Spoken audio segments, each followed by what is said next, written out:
This program is produced by Eagle Mountain Apostolic Resource Center. To find additional episodes of this program, as well as other content, visit eaglemountain.tv.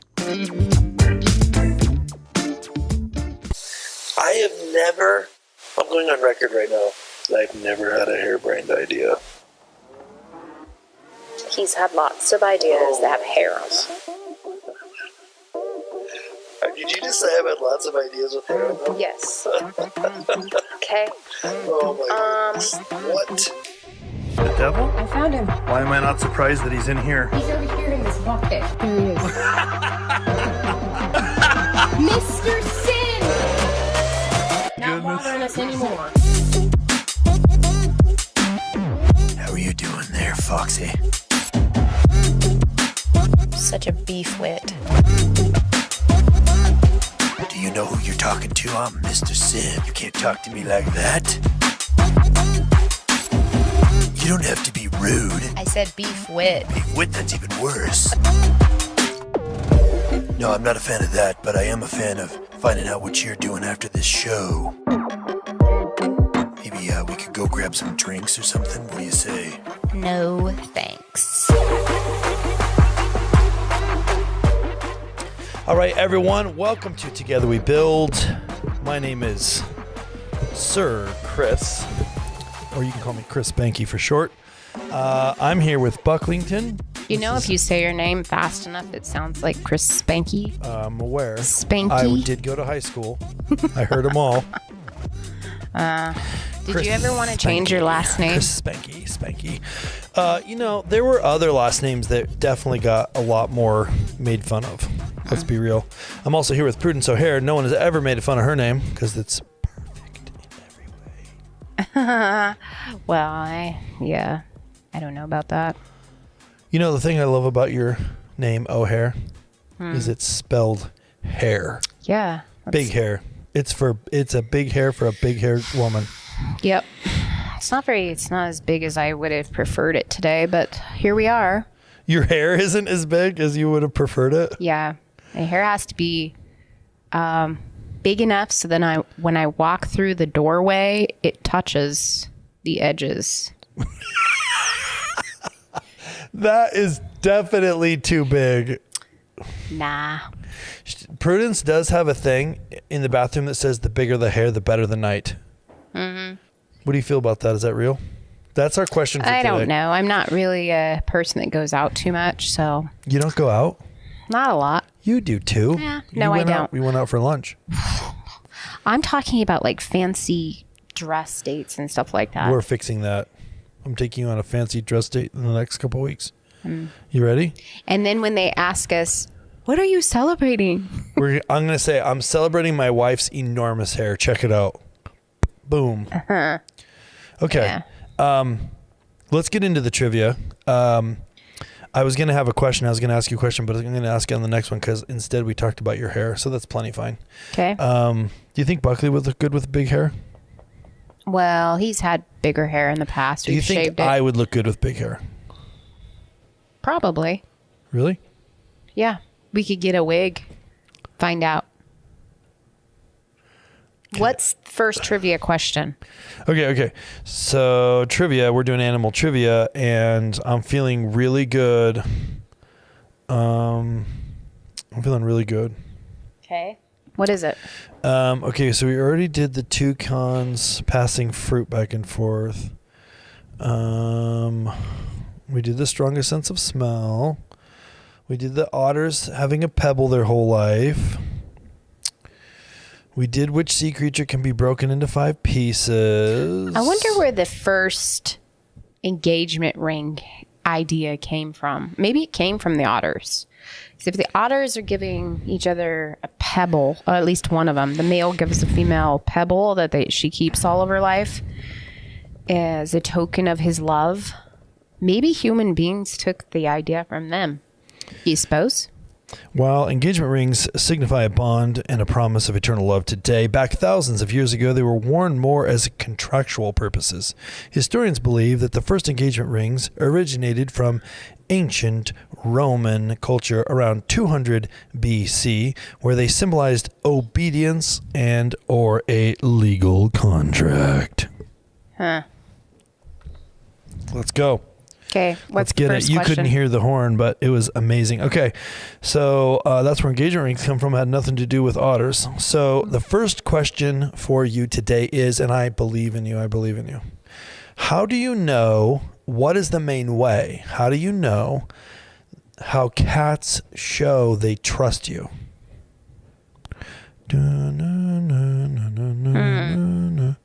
Come on, Prudence. They trust you. Yeah, how do cats show that they trust someone? Didn't we Hit have it. this one last time? Hit it.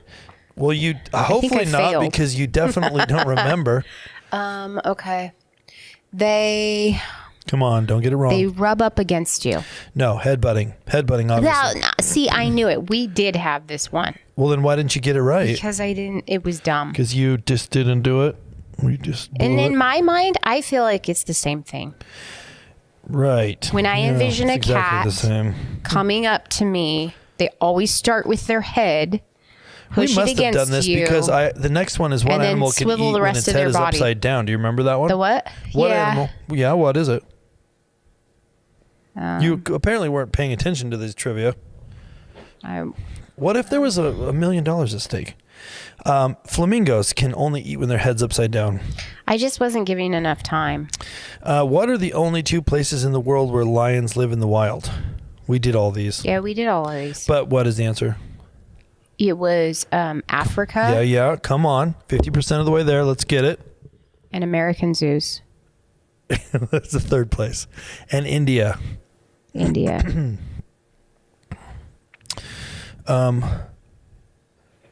Okay, we did this too, but I just feel like we need to review these. What aquatic animal is the most poisonous in the world?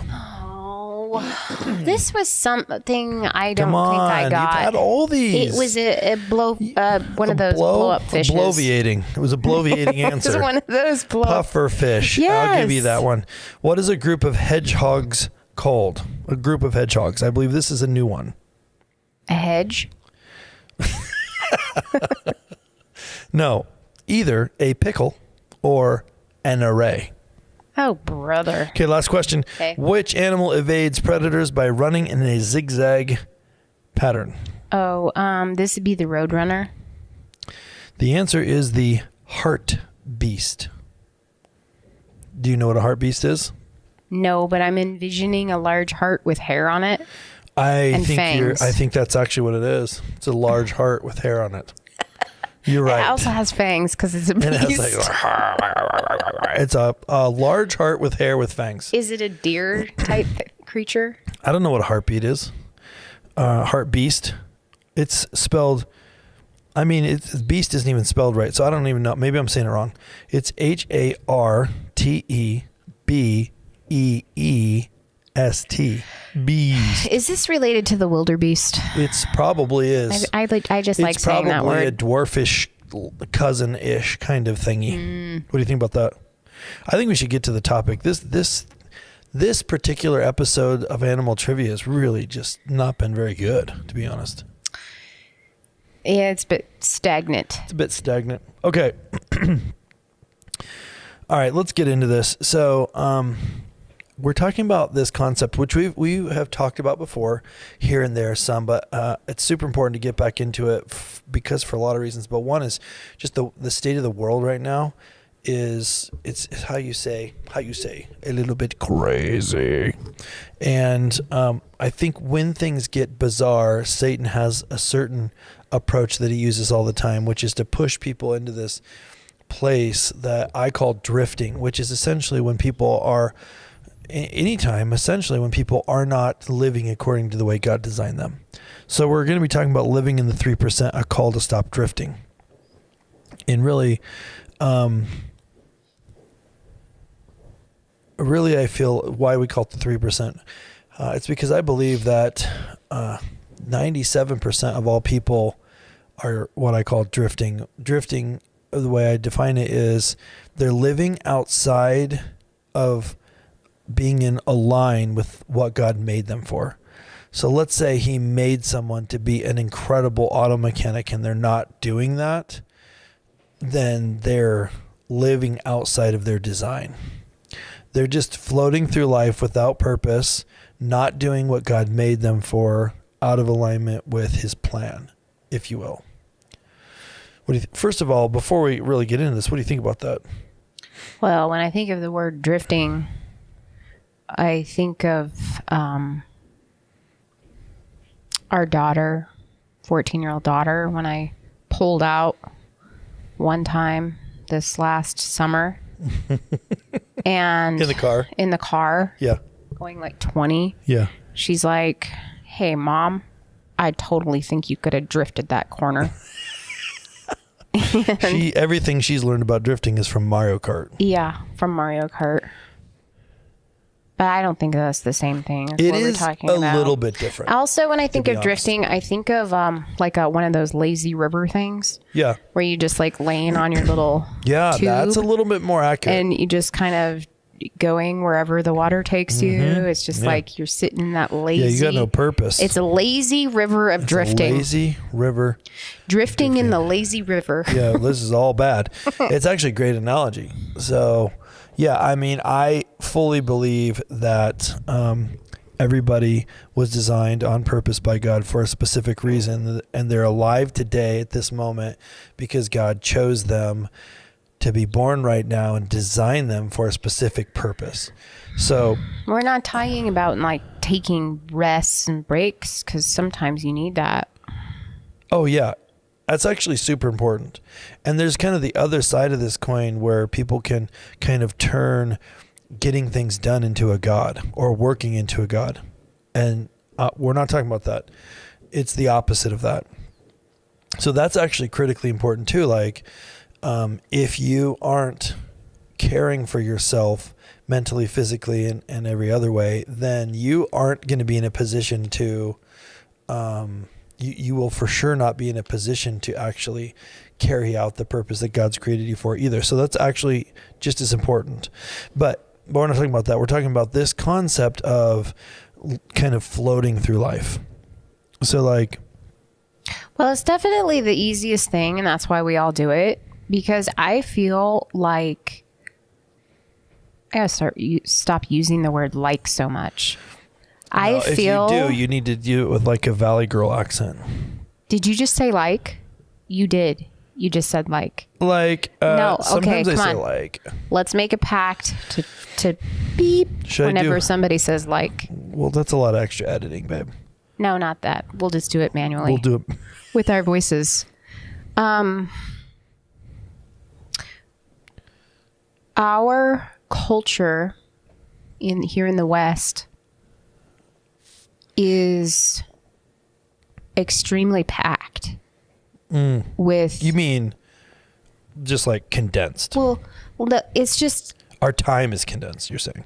we're always needing to feel like we have to be doing rather than just being in a lot of cases. So I think we're just busy doing a lot of even meaningless tasks in a sense, or we're working to just survive. And we're so stocked up with busy that we literally like, oh, beep. You're supposed to beep me when I say like. We're literally beep living lives that when we get done with our day, alls we can do is just like oh, there it is again. You're missing it, You didn't Chris. say I like. said like. I don't think you did. I'm catching myself and you're not catching me. I don't think you even said it. You're catching an No, imaginary like. I didn't. I said it. Okay, so back to the subject at hand. Like, okay. We're so overwhelmed and packed with things, Yeah. including Good things. emotional stuff that we invent and make up, or that we I mean, you do, but or that we accept from the devils as something that we want to chew on. That we have no capacity left to really traverse in the important and the purpose of why we're here. We don't have any energy left, bottom line. We've spent it. We've spent it. Yes. Spinning wheels. So I think that in this case, it's... I almost said it. I almost said like. I was like, you didn't say it. I almost did. Buckley's I the think like in this police. case, we end up burning ourselves out in a lot of areas. A lot of us just burn ourselves down to the wick, to the nubbins. To the nubbins. And then we don't want to do anything but sit in the lazy river and drift. Yeah, I think we live in this culture where we kind of are flashed all of these things that kind of create this situation like Beep. I did that on purpose. No, you didn't. They create this situation that makes it seem like it's cool. Oh, beep. Well, that was an appropriate one. That It wasn't makes it seem like it's cool. Yeah, that was an appropriate use of the You word got to like. keep going. Don't argue with me. I don't like this like thing. We should also beep on ums too. We'll do that next time. Well, now you really got me fumbled here. We've created this situation where where people are floating along and they're living for this set of expectations in our culture. For example, the 2-week vacation. Like I make beep. I float along through life, hating my job, hating my work. I accidentally got there. It wasn't really part of the plan. It's not really in alignment with who I am, but I need to do it. And I just can't wait for the weekend. And I'm going to go, spend all my time on the weekend relaxing and kind of getting back to where I can just make it to get through another week again. So we just spent all of our energy on something that we didn't actually want to do in the first place. I do that for 50 and that in and of weeks. itself is draining. I do that for 50 weeks so that I can survive long enough to do my 2-week long vacation. And 2 week is like TOOWEEK as well as TWOWEEK. And it's 2 week, 2 weeks long, and it's also 2 week. Like, not good. Like, we don't like our coffee week. We don't like our vacations week either. You know what I'm saying? Well, and also when we are not doing something fulfilling to us and to how we were designed, it's excessively draining and it's depressing. Yeah. And we feel purpose beep. You're not catching my likes. I feel like it's a disruption, to be honest. Well, this whole like thing is a disruption. it's a training program. You're going to have everyone watching beeping this off too. We're going to have a whole world's going to be beeping now. You didn't even know what you were saying. What were you saying? Well, you keep going on about it. Beep, beep, beep, beep, beep. Okay, no more beeping. So now I'm very distracted with the beeping thing. Back to drifting. I feel like Satan tries to do a lot of distracting, which maybe this beeping exercise is a distraction, I don't know, from the main topic, which is Satan wants to get us off our assignment. He wants to get our eye. Okay, what did they say when you were a little kid and you were playing baseball? What'd they say when you come up to the plate? Keep your eye on the ball. Keep your eye on the ball. I was like, is she going to get this? I didn't ever play it. Yeah, but the expression, keep your eye on the ball, right? Right? Am I right? Yep. The reality is that Satan wants to keep our eye off the ball. And that's where the drifting comes in. So if you fully knew why God made you on the earth and you just fully 100% were after that, you were after why he made you. That's what Satan doesn't want, because he doesn't want you to be able to fulfill the very reason God made you. So he wants us to be distracted with this floating through life. And then one day you wake up and you say, oh my goodness, I am 90 years old. and I don't remember how I even got here. Have you ever been driving somewhere and then you pull in and you park the car and then you kind of come to an awareness that you don't remember what happened the last 35 minutes? Yeah, Admit it. I have had a couple of cases like that. That's what he wants you to do with your life. It's actually really freaky. It is freaky, and he wants you to have an awareness at the end of your life that you missed what you were supposed to be doing. Yeah. And you just floated through. I'll get to that. I'll get to that. I'll get to that. I'll get to that. And it is so important to not do that. What do you think about that? Let's look at John 10:10 for a second. Everybody knows this. The thief comes to steal and kill and destroy. I have come that you may have life and have it to the full or more abundantly.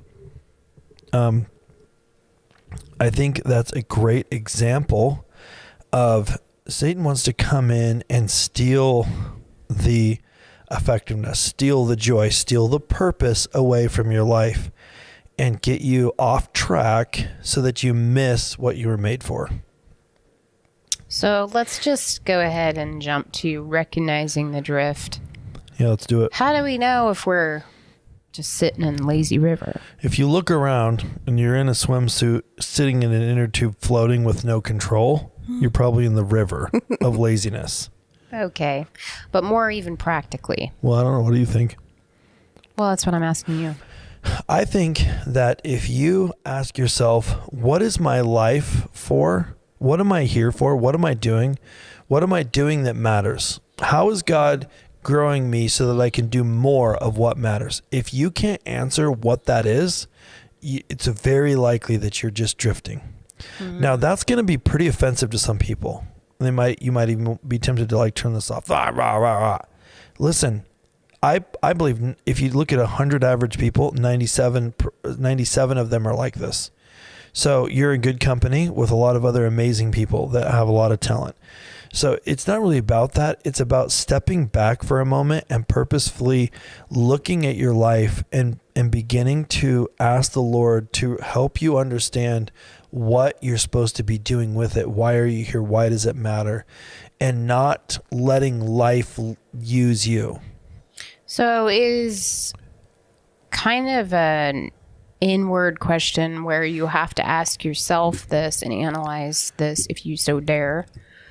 But it's really an outward mindset living type of lifestyle. Yeah. Because you are understanding that you aren't here to just live for yourself. Mm-hmm. You're here to share your life with other people. Yeah, that's good. You're here to give it away. So how are we doing that? I think that's a really great way to look at it. Another thing that kind of popped into my head as you were saying that is, so Prudence, you know a lot about horses, right? Some, a lot. You know a lot. So you have seen people where the horse is riding the rider, so to speak, and some where the rider's in control. The horse is not riding. What am I saying? You've seen where the horse is in control, and you've seen where the rider's in control. Mm-hmm. Same horse, different riders. Mm-hmm.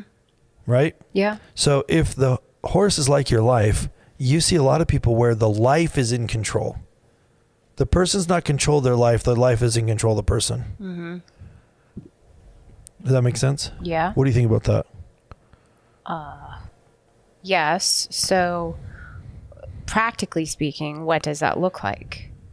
It looks like you work a job and that's all you can do. You just kind of do a mediocre job and it stresses you out and you've got no energy left at the end of the day to do anything else. Yeah. Maybe you know that there's things that you want to do and accomplish, but it's just like, it's like a mosquito. It just gets in there, a giant mosquito, and sucks the life right out of you. Yeah. And I want to make sure and clarify something. It's not the particular job. So I'm not saying that, let's say, librarian just popped into my head. Let's say I'm not saying librarians. Those guys are all drifting because their job doesn't matter. Right. Because and governors of states, their life, they're not drifting because their life does matter. That's actually not how it works at all. We're all called to fill different roles. We have to have librarians and governors and presidents of the United States and people that, love making your coffee just so. Like, actually, we all have to work together doing our different part. So it's not the job. It's that, are you doing the thing or is the thing controlling you? What were you going to say? I don't know what I was going to say. Man, it was probably really good too. Basically, you can have two people. Let's just say there's two coffee baristas. One is drifting, one is not. Because one was made by God to be a barista. They're doing barista kingdom. They're blessing people. They're doing it with excellence, and they're bringing kingdom into the coffee shop. And the other person is just surviving, and they're drifting through life, living for the weekend, in which they do nothing of importance. So don't misunderstand when I say doing things like doing things that are important. It doesn't mean there's no lofty title. That thing is the thing in which you're supposed to be doing. Where's the Bible verse?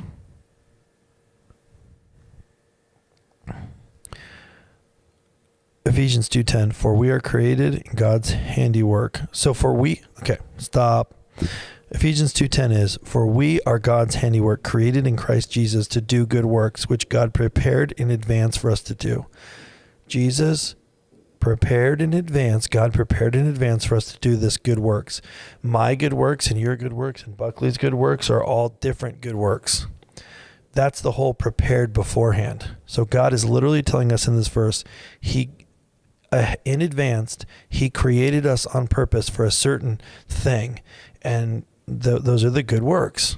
And if we're outside of that, then we're outside of our purpose, and that is where we're drifting through life. So how do you figure out what your purpose is then? Well, that's a topic for a different podcast. We've talked about that before. We have a lot of resources about that specifically at the God Designed University and all the different things that we have. But the main thing is to begin to step back and go, is my life running me, or am I running my life? Mm-hmm. And if you're always feeling a sense of anxiety that you're not really sure if you should be doing this or that, then that's a good indicator. If you feel like you're never going anywhere and what you're doing doesn't matter, that's potentially a good indicator too. Now, remember, these are also the same ways that Satan will attack you. So you have to really check with the Holy Spirit, because sometimes you're like, oh, none of this even matters anyway, but you're doing the most important thing out there. And the enemy wants you to feel like it doesn't matter so that you stop doing it. And he does that through a lot of ways, like comparing others. You see somebody on, TV or, YouTube, and they have a lot of impact, and you're like, oh man, what I'm doing doesn't even matter. Look what they're doing. No. We have to have all of our parts working. And your Bible says that some of us were created as eyes and noses and hands and feet. We're not all pinkies. If it was just a whole planet full of pinkies, we'd be in trouble. Yes. It would look like that Spy Kids movies with the thumb guys. Yeah. You know what I'm saying? That is very weird and unuseful. So you also have down here, signs of drifting is over reliance on entertainment for satisfaction. So if we're constantly feeling like we can't be left alone with ourselves, and are unable to sit and be still and think about who we are. Yeah, escapism. The direction that we're going, what we're feeling, and looking at, where we've been, where we're going. Yeah, I mean, a lot of times people, their behavior is such that they're trying to escape from the reality that what they're doing doesn't matter, isn't how God made them. Yeah. So they escape with all the usual things, whether it's drugs, sex, television, cell phone, doom. What do they call it? What do the kids call it? Doom scrolling. Video games. Video games. Just having to be with people constantly. Like a lot of the addictions that are. And the thing is, like, it could be anything, but it just don't leave me alone with myself. and here's the thing, it can be things that are actually good things. Like maybe it's you're so wrapped up with your family, you can't ever not be with your family. That's also it, by the way. Yeah. It doesn't mean your family's bad. So you can escape with, illicit drugs, which most people would say is not good. Or you can also escape with things that are actually good, like things that are good. Like church can be an escape. Like it's all about understanding the reality of what's happening and pressing into the reason behind what God put you on this earth for, and learning how to serve and worship Him. Yeah. Neglecting spiritual growth and disciplines Yeah. is a sign of drifting. Yeah. Because you can't, I think when we're sitting in a lazy river of emotional states, That's such a good analogy. you can't look too deep into spiritual stuff in the sense of where it requires any ownership from you.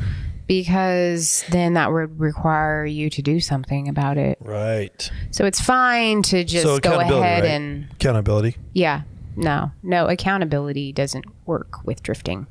Right. Here's another indicator. Here's another really powerful indicator. So Jim Rohn, do you know who Jim Rohn is? He's an author of some sort. Author, speaker Yeah. guy. I think he died a while ago, but he's brilliant. But he said this thing. It's not from the Bible, but it should be. No, I'm just kidding.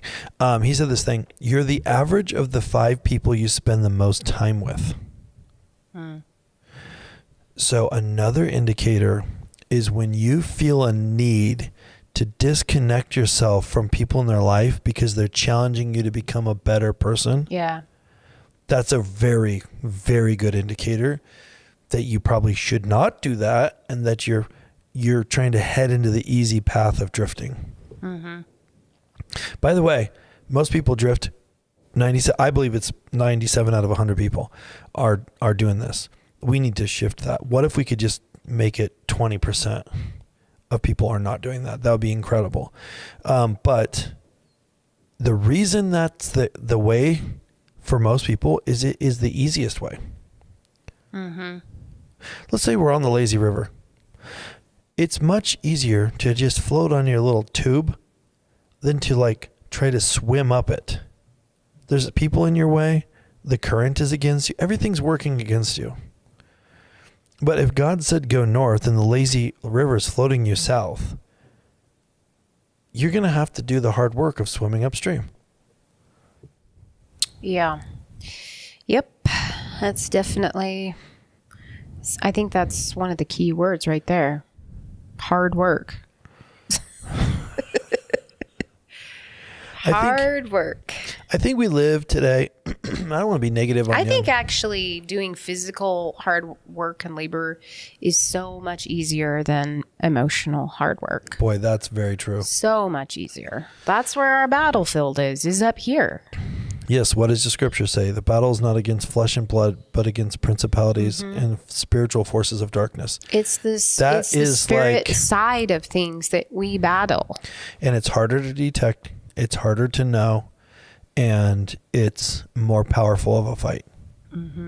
So I don't want to sound like I'm dogging on young people, because I think it's all of culture today. It's not just young people, but our culture today doesn't like accountability. Do we have a no button? I don't know. Owen's got some buttons programmed into the sound machine over here. I could try some of them, but they don't like accountability, and they don't like work. And so you say, hey, let's have a culture with a growth mindset where we're all learning how to grow and become better versions of ourselves, more in line with what God made us for. And let's hold each other accountable so we make sure we do it. Those are all the wrong things to say to our younger generation. Yeah. That's like, and our current generation. I think it was kind of deteriorating in millennials too. Like it was. Well, and our generation. Like, basically, let's just say the last 100 years, to be really blunt. It's easy to poke fun at the younger people, the unsuspecting younger, Gen Zers. But the truth is that for the last 100 years, society's been on a rocket ship towards this. And basically accountability and hard work are hard. Duh. And that's one of the reasons why people don't like him. So when Satan presents this easy option of floating through life with no purpose, most people are going to go, yeah, that sounds pretty good. And then here's what's happening now that's so powerful. Because there's the other side of the pendulum where people work themselves to the bone, become workaholics, people take advantage of them, which is all bad too. But because that exists, it creates this little powerful excuse where you say, well, I have to be healthy. So I need self-care, which could be anything from, drinking way too much or watching too many, binge watching, episodes of Friends every hour. Like, these things are literally the opposite of productive. They're the opposite of helpful, and they're disconnecting you from the reality of what's really happening because it's hard work to deal with. Just like you said, Prudence, I think you should talk about this for a second because I think it's missing from culture a lot. The work of growing mentally and working through and repairing relationships and kind of growing, that's much more difficult than like hard work getting up really early in the morning and splitting wood all day. Oh yeah, it definitely is. I mean, if you're a human being, I shouldn't have to explain this to you. You absolutely should understand what. Let's just pretend like everyone is. watching is a Buckley dog for a second. Explain it to us. Why is it hard? Why is it? I think it seems like it should be easy. Because I think that what is happening in our minds is something that we can kind of keep concealed. It's easy to hide. Yeah. We don't have to be vulnerable because nobody actually knows what's going on in our heads. Right. And with the culture that we've developed now, if you don't like something, if you don't like someone, if you don't like something that's going on at your church, or you gotta keep. You don't like your wife, one. you don't like your husband anymore. Guess what? You can just go ahead and get a new one. There you go, and we're done. Let's go get a new one because that's fun. Buckley. To go shopping for a new one. It's all about the new. We don't value anything. Well, we definitely where it takes the emotional self-control, self-discipline to go and repair that thing. Because it's just like it permeates society, right? You see it in appliances. We've all seen the refrigerator from 1943 that's been like repainted 4 times because it's so old, and you open it up and it's still cold. How do they make this thing work? Like, the guys that designed it aren't even alive anymore. Meanwhile, you go buy the new fancy pants LG that detects when your milk is spoiled and orders more from Amazon on your behalf, and that thing lasts 18 months and then breaks. Right. And then people expect that to happen. Yeah. Well, as one country song by Diamond Rio says so eloquently, they just don't make hearts like they used to. Oh my word, that's funny. These days, a heart ain't worth a dime. So if you equate the heart to the soul part of us, we've cheapened that piece of us. Diamond Rio. Just the same as the appliances that are being built now. But it's a battle. It's a major battle because the only person that can control it is us. And if we can't have the fruit of the Spirit of self-control and self-discipline, then we are not going to do anything more than our little selfish attitude wants. Yeah, I think what you're saying, Prudence, is so important.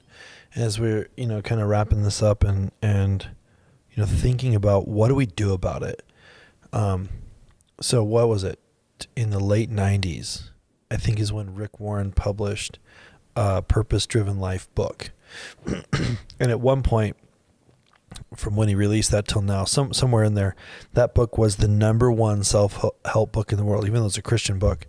And you have to ask yourself why. Like, was Rick Warren that great of an author? I don't know. I read the book. It was fine. I think the reason it was the #1 wasn't because it was that great of a book. I'm not saying it was a bad book or anything about the book. I think that the reason is because people want to have a purpose-driven life. Mm-hmm. And the reason they want that is because deep down inside, they believe and understand they were meant for something greater because God made them that way. And Satan wants to cause them to take the easy path of drifting. Why is it the easy path? Because the other way is a risk. If you drift, you drift. But if you try to go to do the hard things and go the path that God's made, and then you fail at it, then you've failed. Well, you also risk other things like rejection. You risk rejection. You risk loss of material possessions, relationships. Yes. There's a lot of risk involved with fighting past the drifting stage of human life. Yeah, 100%. And we got to get past that. We've got to get past that. Got to get past that to accomplish anything, especially the bride of Christ needs to get past that. So Prudence, I feel like as we're wrapping this up, if it's true that, and it is, by the way, your Bible says Jesus gave us this mission, and the mission was go into all the world, make disciples of nations. If we're going to do that, we all have to work together. If we're going to all work together, we need to all be doing our part. We can't all be, you know what you say that's super funny? You say we can't have too many cooks in the pot. What you mean to say is we can't have too many cooks in the kitchen. Cooks in the pot is like cannibalism, but I like the way you say it because it's hilarious. We can't have too many cooks in the pot, We can't have, because God didn't make everybody a cook. So we have to stop trying to compare ourselves with others, stop trying to be other people. We need to be who God made us to be and not let Satan whisper in our ear, you might as well just not even try because you're kind of a loser and don't even try. Why don't you just drift through life and just live for the weekend and your 2-week vacation and be settled and have a nice life? Why can't we just be happy with a nice life? Just live a low-risk life. Why can't you just be happy with just, living? Because God didn't make you to be happy with just living. He made you on purpose for a purpose. And it is so important to begin to learn how to step into that. Which is why so many of us, when we aren't living our lives purposefully driven, we're depressed. Yeah, 100%. We're depressed 100%. All the time. We're needing something to fill the void. Yeah. Because it's not getting filled with the stuff that we're filling it with. 100%. Okay, so on that note, here's some resources for you guys. So we've developed this assessment called the Nexus Profile. You can find it on thehumannexus.com. We'll put a link in the show notes for that. And with that, there are also a bunch of workshops that we've done, and there's a new platform that is launched that is called the God Designed University. And so all these resources that we've developed over the last several years are created on with you in mind, really with people in mind that want to learn how God made them, what their purpose is, so that they can begin to thrive in the very life that God designed them for. So you can find all of that, there's a ton of resources there at website goddesignedcode.com, so you can check that out, and the Nexus. So these are amazing resources for you guys. Also, if you go over to Eagle Mountain Global. This show is produced by Eagle Mountain TV, which is part of Eagle Mountain Apostolic Resource Center in Bend, Oregon. There's a ton of resources for you there. One of the things that we didn't really talk about, but I just want to mention briefly, is the need to go through inner healing to be able to fully step into where God wants you to go. So there's a button over there that if you want to learn about any of this, for the Eagle Mountain Transformation Center, it is a super important resource that it's available for you there. There's also the Eagle Mountain TV button. You can see all the other episodes of Together We Build and the other awesome resources that we have there. So check all that stuff out. We would love for you guys to let us know what you think. Share this episode out with your friends and family. Like and subscribe and click the notification bell. That's what my kids are always telling me. Don't forget to say click the notification bell so you know exactly when the next episode of Together We Build is airing, so you don't miss a single one. Am I right, Prudence? Yep. Anything else? No. Buckley, you got anything? Nope. He's all done. He's ready for a nap, and it is time to end this episode. So, thank you guys. We love it. We'll see you on the next one. Thank you for watching Together We Build with Chris and Prudence. To learn more about this and other amazing programs, visit eaglemountain.global.